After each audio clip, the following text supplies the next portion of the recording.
Metro কর্তৃপক্ষ কতটা অপদার্থ, কতটা মানে যাকে বলবো অযোগ্য। ইয়াং ছেলে এইভাবে হঠাৎ মারা গেল, এটাকে মেনে নেওয়া যায় না।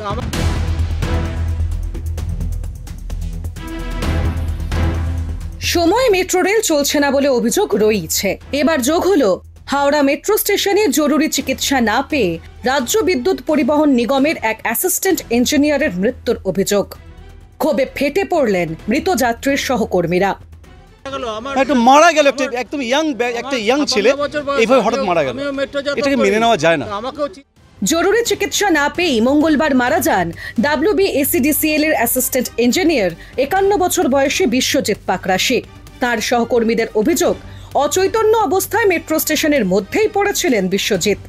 অনেক ডাকাডাকির পরে মেট্রোর কয়েকজন কর্মী এসে প্রাথমিক চিকিৎসা দেওয়ার চেষ্টা হলেও ছিল না অক্সিজেনের ব্যবস্থা। অনেক অনুরোধের পরে অ্যাম্বুলেন্স ডেকে আনেন নিরাপত্তারক্ষীরা। বিশ্বজিৎ পাকরাশিকে নিয়ে যাওয়া হয় হাওড়া স্টেট জেনারেল হাসপাতালে। সেখানে তাকে মৃত বলে ঘোষণা করেন চিকিৎসকরা।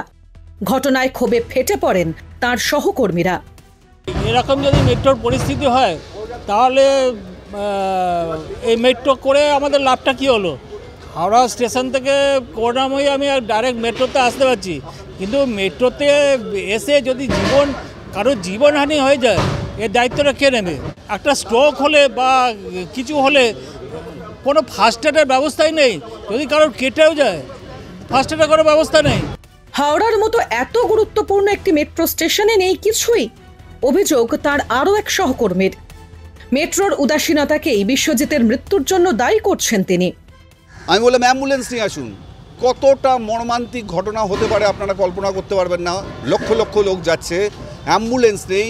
ওই সিকিউরিটি গার্ডরা একটা গাড়ি ভাড়া করে নিয়ে এলো, সেই গাড়িতে করে আমরা হসপিটালে নিয়ে এলাম। সেখানে না আছে এসি, না আছে কোনো অ্যারেঞ্জমেন্ট। তো দেখে মনে হলো যে তার একটা সিভিয়ার কোনো কিছু ঘটনা ঘটে গেছে, কারণ সে তখন সেন্সলেস, কোনো আওয়াজ নেই।